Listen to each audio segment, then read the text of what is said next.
over 50, so what?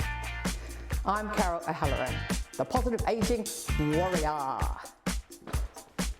Thanks so much to all our viewers who have been watching over the years. This show has been going for over 5 years now, and we totally rely on volunteers like myself to keep us going.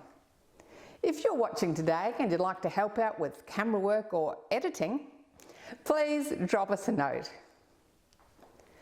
This show is designed for those transitioning to retirement. So if that's you, the first segment is a must. Sue West from Flourish After 50 gives us some great tips. We get active with the 5-minute fitness segment, and that means we, everybody watching at home.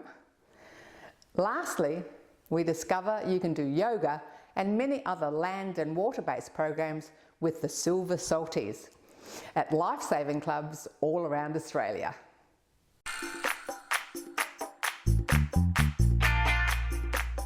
Are you mentally and emotionally prepared for retirement? It's quite easy to get lost when you don't have a job to go to and you don't know how you're going to fill in your time. Well, we have Sue West back with us today from Flourish After 50, and she's going to tell us how we can all create a future full of purpose, possibility and joy. So, welcome back to the show. Thank you very much. It's great to be here with you. Now, tell us about these challenges. We just mentioned you can get a bit lost. You suddenly have no job to go to. Yeah. So what are the biggest challenges, mental and emotional challenges that people seem to face? Well, there's a couple that come to mind immediately. So the biggest one is not planning. So that's, or thinking that by setting themselves up financially, that's all that's required. And we know that that's not the case. With retirement planning, this should be happening well before you retire, a bit like your financial planning, starting to make changes in your life that are going to make the transition to retirement as smooth as possible is really important. So having a sense of what your time frame is for when you'll retire, and some people like to slow down their work, so they might start working part-time, they might work in a less important job for a while as they start to make that transition. So design your work and be thinking about your life. What are the aspects of life that you want to be dialing up as you head to retirement? So the steps really are about spending time with yourself, talking to the people around you about their expectations, being clear with them about what you're imagining for yourself in your future, and starting to put those plans into action. Not planning is one of them, and the other is becoming isolated. So as work leaves our life, spending more time at home, time alone, that's a really significant challenge. We know from research that our well-being, our sense of happiness comes from social connection. It contributes to a really strong sense of well-being and to longevity. So becoming socially isolated is really not great for our mental health and for our well-being. And one of the things I think is people have their identity associated with their old work life, and they somehow think they're going to take that identity across. Yeah. Well, I think one of the challenges can be that when we don't recognise that our identity is changing as we leave work. And so we're leaving work, but we're also leaving a sense of ourselves and our identity and needing, well, it's not just needing, it's an incredible opportunity to revitalise, to reinvent, to rediscover parts of ourselves and lean into those and discover those, rather than necessarily thinking that by carrying around that hat that we've worn all these years and bringing that into a retirement life is going to be good for us. Now, your primary business is focused on women. I know you coach men and transitioning to retirement. For the women watching today, what's your advice of how they can help their men transition? That's a really good question. And I think women are really, as a rule, much better than men at knowing and understanding their emotional well-being. So I think if you're noticing that your partner isn't travelling well, then having a conversation to them about that is really important.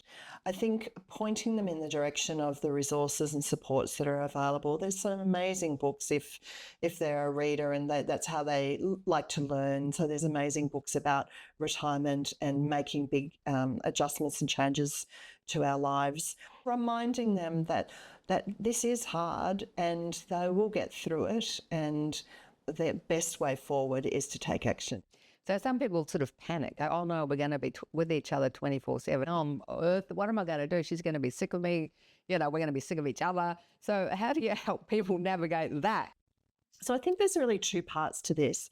It's about what do we like to do together as a couple and what do each of us like to do separately, and making sure that each continues to pursue their own interests and the things that are important to them, their relationships, their hobbies, their pursuits, as well as find perhaps some new things that you might like to do together. All of those things are critical ingredients for a successful retirement for a couple. Yes, like you go and do your dancing, or you go off to the gym with the boys, and then we'll both go bushwalking in the weekend. Yeah, exactly.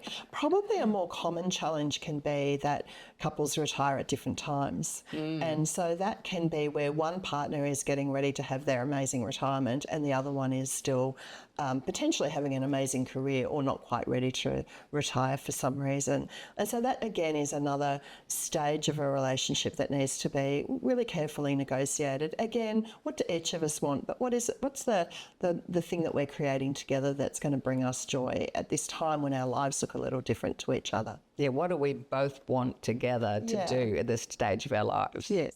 So tell us about your coaching. Like with the one-on-one coaching, what do you do with people? How do you help them with this transition? So I offer it's 6 sessions over a couple of months, and that can usually start before someone retires. We have a session together around purpose. So it provides the opportunity for reflection on the way that you've experienced purpose in the past, whether that's something that's really important to you, whether it needs a bit of a reorientation from the things that you did at work to other parts of your life. We always have a session on dealing with uncertainty, because retirement is a significant transition, and uncertainty is a really major a feeling experience that occurs at that time. So really knowing and understanding that our mindsets in times of uncertainty are really important, being clear about what's in your control to do something about, and taking action on those things and letting go of the things that aren't, but also challenging some of the mindsets around that might get in the way of you positively embracing this really significant time of change. So talking about mindset, what is a retirement mindset? So retirement mindset's a great question. So there's a couple of really important ingredients. The first thing is to start thinking about it not just as an ending, but as the beginning of a new phase with new opportunities and new adventures to be explored. Instead of thinking about it as a time of winding down, it's the time of breaking out. You don't have to have all the answers, but it's going to unfold over time, and you're going to apply that curiosity and become an explorer. So putting on your explorer hat as you enter that phase, what's the wide open road hold for you in this new phase? And how can I learn and grow and develop and experience this time with joy and positivity? And that's not to say that there won't be times that are scary or where you experience uncertainty, but this is really your time to shine. Your time to flourish. It is your time to flourish. Thanks so much, Sue. Look forward to catching up with you again soon. Thanks very much.